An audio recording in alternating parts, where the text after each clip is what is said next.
창세기 4장 가인과 아벨. 여호와께서 아담을 가까이 하시니 그의 아내 하와가 임신하여 아들 가인을 낳았습니다. 이때 하와는 기쁨에 가득 차서 내가 여호와를 의지하여 한 남자를 얻었도다라고 감격스럽게 말했습니다.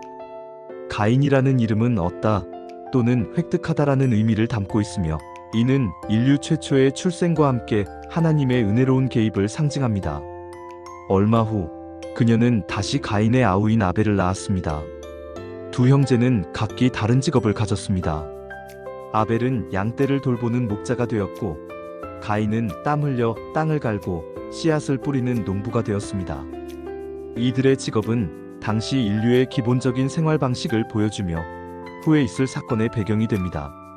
세월이 흘러 추수할 때가 되었을 때 가인은 자신이 경작한 땅의 소산물 중 일부를 가져와 여호와께 제물로 드렸습니다. 이는 수확의 기쁨과 함께 하나님께 감사를 표하는 행위였습니다. 아벨 또한 자기 양떼의 첫 새끼들 중에서 가장 살찌고 좋은 것과 그 기름을 택하여 여호와께 제물로 드렸습니다. 아벨은 최상의 것을 드림으로써 자신의 신실함과 정성을 표현했습니다. 여호와께서는 아벨과 그가 드린 제물은 기쁘게 받으셨지만 가인과 그가 드린 제물은 받지 않으셨습니다. 이 거절의 이유에 대해서는 여러 해석이 존재하지만 일반적으로 가인의 마음가짐이나 제물 자체에 문제가 있었다고 여겨집니다. 하나님의 선택에 가인은 몹시 분노하였고 그의 얼굴빛은 급격히 변하며 불쾌한 감정을 여실히 드러냈습니다. 그의 마음속에 시기와 질투 그리고 불만이 가득했음을 엿볼 수 있는 대목입니다. 여호와께서 가인에게 자비롭게 말씀하시기를 네가 어찌하여 이토록 분노하며 네 얼굴빛이 어찌하여 이토록 변하였는가? 네가 만일 선을 행하였다면 어찌하여 낯을 들지 못하겠느냐? 선을 행하지 아니하면 죄가 문 앞에 엎드려 너를 기다리고 있느니라. 죄가 너를 다스리려 하나 너는 그 죄를 다스려야 할지니라 하셨습니다.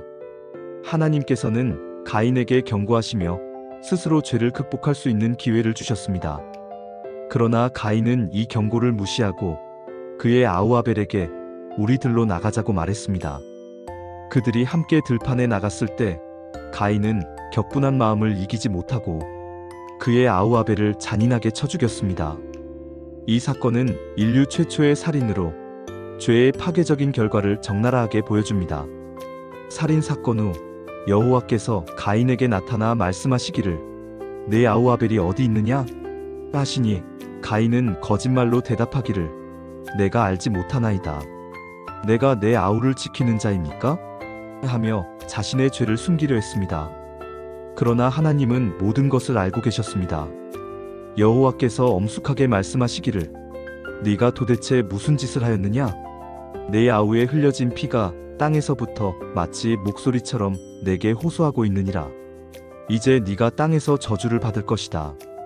그 땅은 네 아우의 피를 내 손에서 직접 받았으니 네가 아무리 땅을 갈아도 그 땅은 다시는 과거처럼 너에게 풍성한 소출을 내어주지 않을 것이요 너는 평생 땅 위에서 떠돌아다니며 정착하지 못하는 유리하는 자가 될 것이다라고 선언하셨습니다. 이는 가인이 행한 죄에 대한 하나님의 정당한 심판이자 저주였습니다. 가인이 여호와께 아뢰기를 제가 받은 이 벌은 너무나 무거워서 제가 도저히 감당할 수 없습니다. 주께서 오늘 저를 이 땅의 지면에서 쫓아내셨으니 저는 더 이상 주의 얼굴을 뵙지 못할 것이며 저는 이 땅에서 끝없이 떠돌아다니는 유리하는 자가 될 것입니다. 저를 만나는 자마다 분명히 저를 죽이려 할 것입니다. 라고 자신의 운명에 대한 두려움을 호소했습니다. 그러자 여호와께서 그에게 말씀하시기를 결코 그렇지 않다. 만일 가인을 죽이는 자가 있다면 그는 반드시 7배의 더 큰 벌을 받게 될 것이다 라고 하시며 가인에게 특별한 표를 주셨습니다. 이 표는 그를 만나는 어떤 사람도 그를 함부로 죽이지 못하도록 보호하는 역할을 했습니다. 가인은 여호와의 면전에서 물러나 에덴 동쪽 놋 땅에 거주하게 되었습니다. 놋이라는 이름은 방랑을 의미하며 이는 가인의 유랑하는 삶을 상징합니다. 가인은 그곳에서 아내를 가까이 하니 그가 임신하여 에녹이라는 아들을 낳았습니다. 가인은 도시를 건설하고 그 아들의 이름을 따서 성의 이름을 에녹이라 불렀습니다. 이로써 인류 최초의 도시가 세워졌습니다. 에녹은 이랏을 낳고 이랏은 무후야엘을 낳고 뮤후야엘은 무드사엘을 낳고 무드사엘은 라멕을 낳았습니다.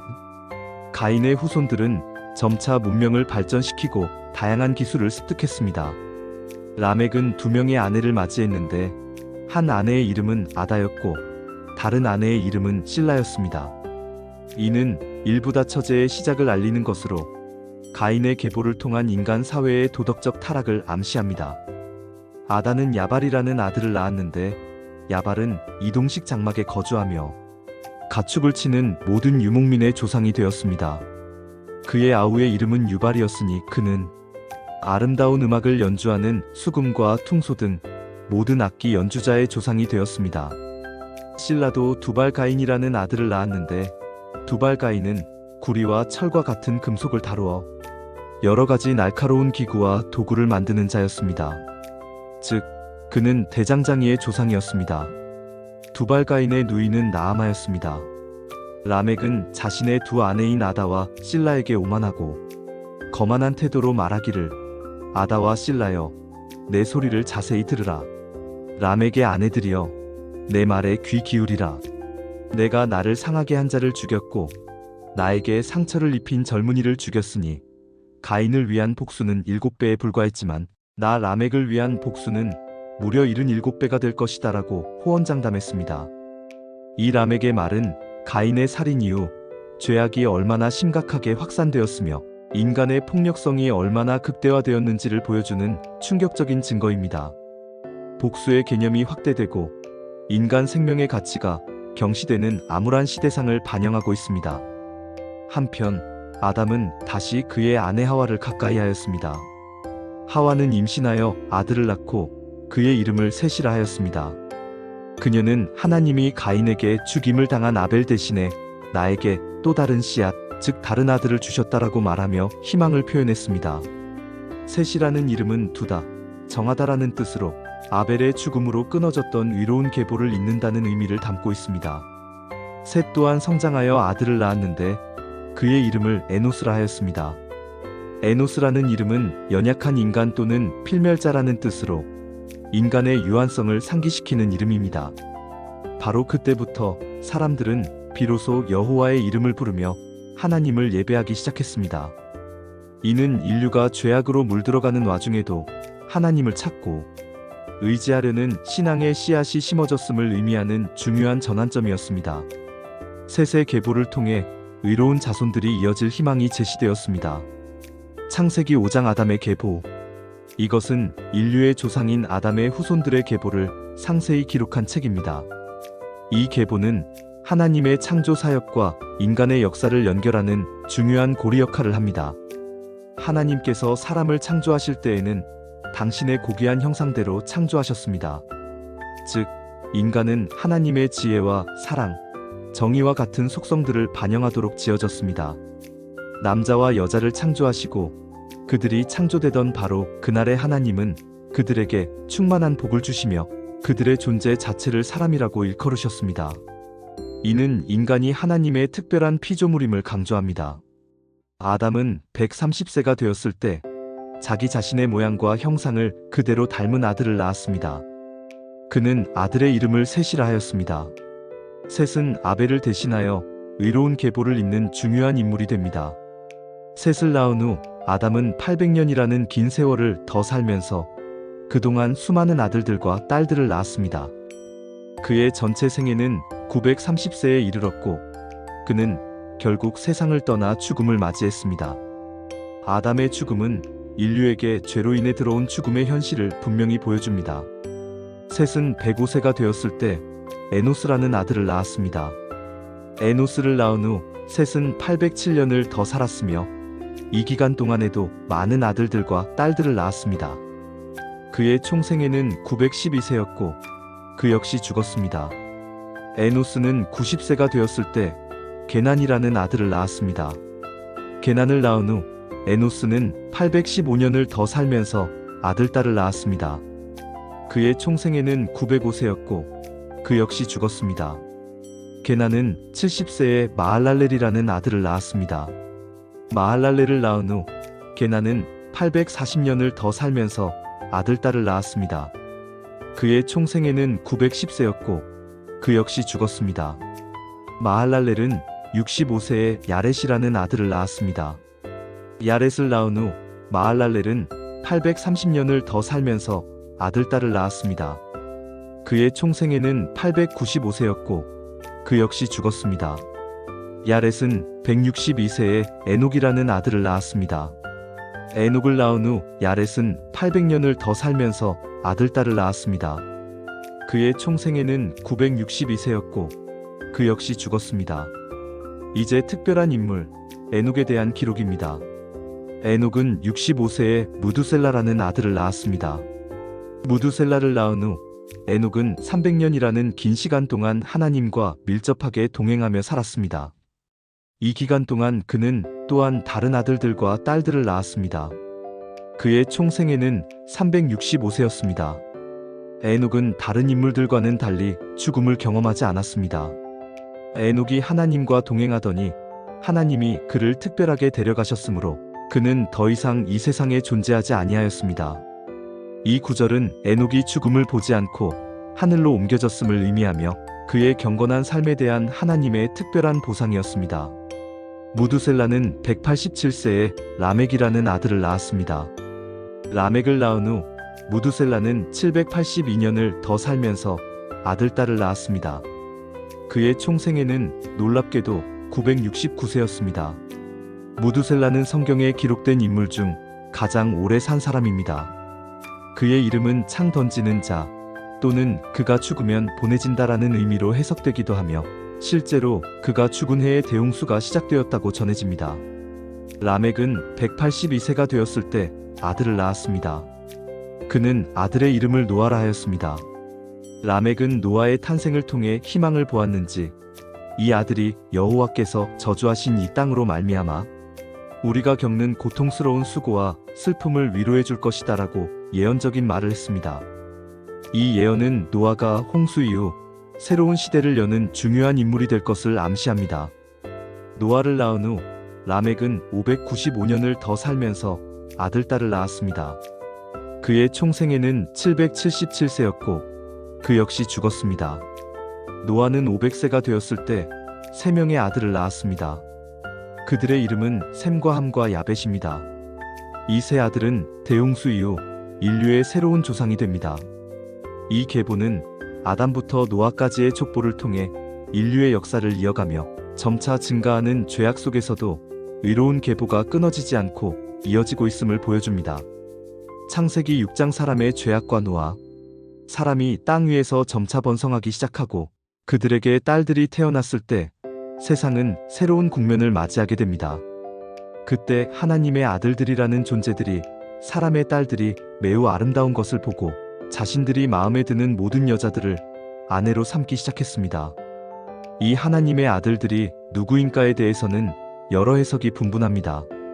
어떤 이들은 타락한 천사들을 지칭한다고 보고 또 다른 이들은 셋의 경건한 후손들이 가인의 세속적인 후손들과 결혼하며 타락하기 시작한 것을 의미한다고 봅니다.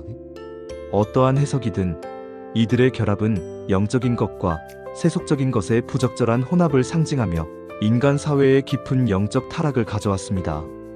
여호와께서 이 상황을 보시고 탄식하시며 말씀하시기를 나의 영이 영원히 이 타락한 사람들과 함께 하지 않을 것이다. 이는 그들이 순수한 영적인 존재가 아니라 오직 육신에 속한 존재가 되었기 때문이다. 그러나 그들에게 아직 회개할 기회를 주리니 그들의 생명의 날은 120년으로 제한될 것이다라고 선언하셨습니다. 이 120년은 대홍수 심판까지의 유예 기간을 의미하며 하나님의 오래 참으심과 동시에 죄에 대한 분명한 경고였습니다. 당시 땅에는 네피림이라는 존재들이 있었습니다. 이들은 하나님의 아들들이 사람의 딸들과 관계하여 낳은 자녀들이었으며 그들은 고대의 이름이 높고 강한 용사들이었습니다. 네피림은 떨어진 자들이라는 의미를 가지며 그들의 비범한 힘과 영향력은 인간 사회에 더욱 혼란과 폭력을 가중시켰습니다. 그들은 강력한 힘을 바탕으로 세상을 지배하려 했고 이로 인해 인간의 죄악은 더욱 심화되었습니다. 여호와께서 지극히 깊은 슬픔과 한탄으로 사람의 죄악이 온 세상에 가득하며 그들의 마음속에 품는 모든 생각과 계획이 항상 악한 것뿐임을 보셨습니다. 인간의 마음이 근본적으로 부패하여 오직 악을 향해 기울어져 있음을 확인하신 것입니다. 하나님은 자신이 땅 위에 사람을 창조하신 것 자체를 깊이 후회하시며 마음에 큰 근심과 아픔을 느끼셨습니다. 이는 하나님의 사랑과 정의가 죄악으로 물든 인류에 대한 깊은 실망감으로 나타난 것입니다. 이에 여호와께서 비통한 마음으로 말씀하시기를 내가 창조한 사람들을 이 땅의 지면에서 남김없이 쓸어버릴 것이다. 사람으로부터 시작하여 온갖 가축과 땅 위를 기어다니는 모든 것들 그리고 하늘을 나는 공중의 새들까지도 내가 그렇게 할 것이다. 이는 내가 그 모든 생물들을 지어낸 것을 진심으로 후회함이니라라고 선언하셨습니다. 이 말씀은 죄악이 온 세상을 더럽혔고 하나님 보시기에 더 이상 존속할 가치가 없다고 판단하셨음을 보여주는 강력한 심판의 메시지였습니다. 그러나 절망적인 상황 속에서도 한 줄기 희망의 빛이 있었습니다. 모든 인류가 죄악에 빠져 있었음에도 불구하고 노아라는 한 의로운 사람은 여호와께 특별한 은혜를 입었습니다. 이것은 단순한 행운이 아니라 노아의 경건한 삶과 하나님을 향한 신실함의 결과였습니다. 노아의 족보는 이러합니다. 노아는 당대 사람들 중 유일하게 의로운 사람이었고 흠없이 완전한 자였습니다. 그는 죄악으로 가득한 세상 속에서도 흔들림 없이 하나님과 동행하며 살았습니다. 노아는 3명의 아들을 낳았으니 그들의 이름은 셈과 함과 야벳입니다. 이 세 아들은 앞으로 인류의 새로운 역사를 시작할 중요한 인물들이 됩니다. 그때의 온 땅은 하나님의 눈앞에서 심각하게 부패하였고 인간의 폭력성이 땅 위에 가득하여 도저히 눈뜨고 볼 수 없는 지경이었습니다. 하나님이 땅의 모든 상황을 자세히 살펴보시니 모든 것이 부패하고 타락해 있었습니다. 이는 땅 위에 존재하는 모든 생명체, 즉 모든 혈육 있는 자들의 행위가 철저히 부패했기 때문이었습니다. 그들의 생각과 행동, 그리고 삶의 방식 전체가 하나님의 뜻에서 완전히 벗어나 있었습니다.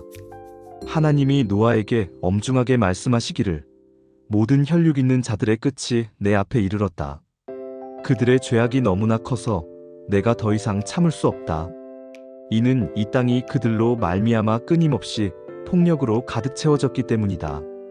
그러므로 내가 그 모든 것을 땅과 함께 완전히 멸절시킬 것이다.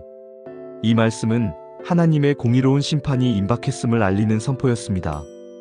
이어서 하나님은 노아에게 구원의 방도를 알려주셨습니다. 너는 고페르 나무로 커다란 방주를 만들어라. 방주 안에는 여러 개의 칸들을 만들어서 각 생물들이 머무를 공간을 마련하고 그 방주의 안과 밖에는 역청을 꼼꼼하게 칠하여 물이 새지 않도록 방수 처리를 하라. 이는 하나님의 세심한 계획과 노아에게 요구되는 철저한 순종을 보여줍니다. 네가 만들 방주의 규격은 이러하다. 길이는 300큐빗, 너비는 50큐빗, 그리고 높이는 30큐빗으로 하라. 방주에 채광과 환기를 위한 창을 내되 위에서부터 1큐빗 높이에 내고 방주의 문은 반드시 옆으로 내도록 하라. 그리고 방주 내부를 상층, 중층, 하층으로 나누어 만들라.